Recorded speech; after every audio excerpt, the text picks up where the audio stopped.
वाशिम आणि रिसोड कृषी उत्पन्न बाजार समिती 31 मार्च पर्यंत बंद। नाणे टंचाईचं कारण पुढे करत व्यापाऱ्यांचा निर्णय।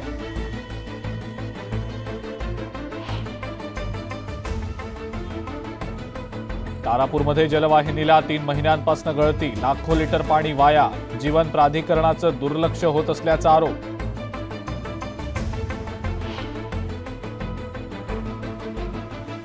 येवल्यात विषबाधेमुळे 45 मेंढ्या दगावल्या, मेंढपाळाचं लाखोंचं नुकसान, चुकीच्या औषधांमुळे मृत्यू झाल्याचा आरोप।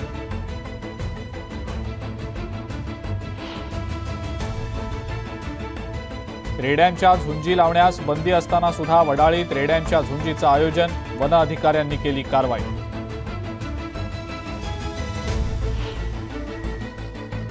गडचिरोलीमध्ये पोलीस अंमलदाराचं अपहरण करून हत्या, माओवाद्याला पोलिसांकडून अटक।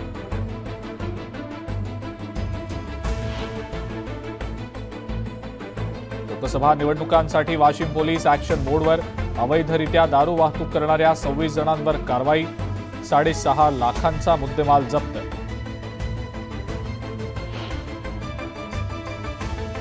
गोंदियात अग्रवाल ग्लोबल कंपनीची मुजोरी, अवैधरित्या गावात ब्लास्टिंग, संतप्त ग्रामस्थांची कारवाईची मागणी।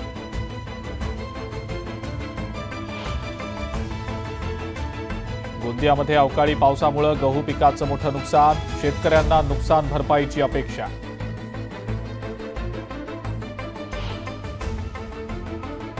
बँकेतनं पैसे काढल्यानंतर वृद्धांना लुटणाऱ्या महिला जेरबंद, नारायणगाव पोलिसांची कारवाई।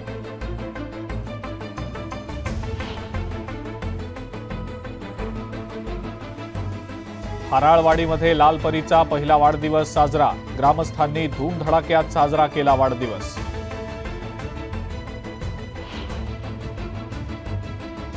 शाळांमधली पटसंख्या 135 पेक्षा कमी असल्यास मुख्याध्यापकाचं पद रद्द होणार, राज्यातल्या 25,000 शाळा मुख्याध्यापकांविना,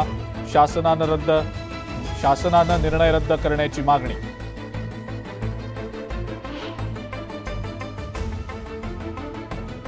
एमपीएससीच्या परीक्षा लांबणीवर, लोकसभा निवडणुकांमुळे निर्णय।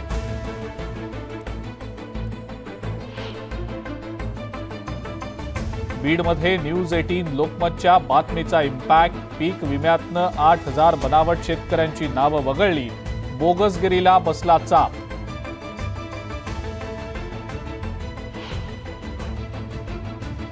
चौकशीसाठी गेलेल्या महिला पोलिसाचा विनयभंग, छत्रपती संभाजीनगरच्या नंदनवन कॉलनी परिसरातली संतापजनक घटना।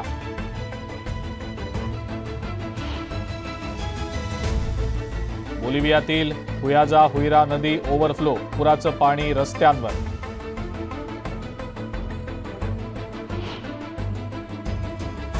केनियामध्ये 7 दिवसांपासून डॉक्टरांचा संप, संपाचा देशभरात मोठा परिणाम।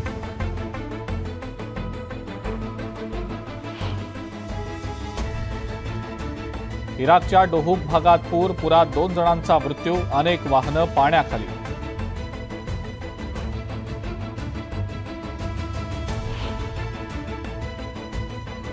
आणि हिमालयातल्या गुरेज टुलाईल रोड वाहतुकीसाठी खुला, तब्बल महिन्याभरानंतर वाहतूक सुरू।